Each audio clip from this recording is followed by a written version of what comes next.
Exactly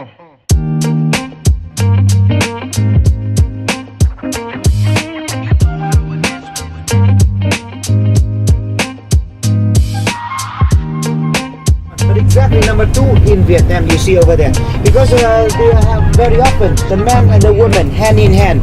After hand in hand in the day they are kissing.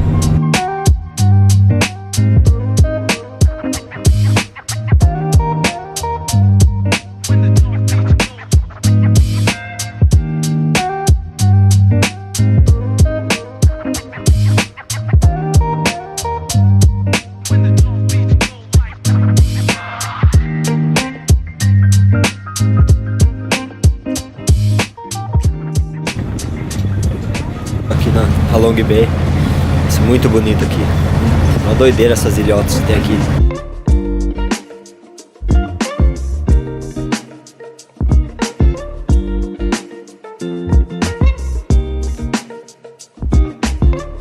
Então pessoal, segundo a lenda aqui assim, né, o dragão correu das montanhas aqui pro mar, a cauda dele foi batendo assim, cavou vales, né?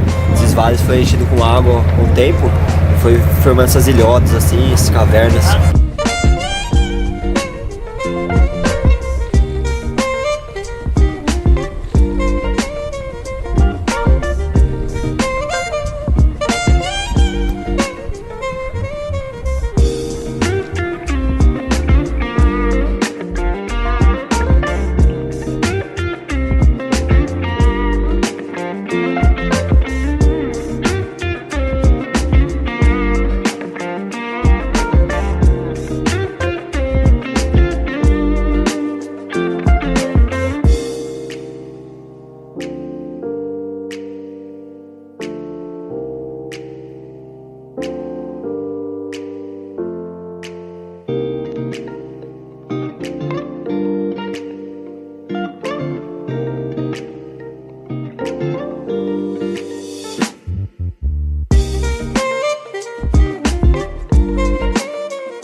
Bom pessoal, rolê por hoje para esse maravilha, esse paraíso que estava aqui hoje chegou ao fim já, embora agora para casa.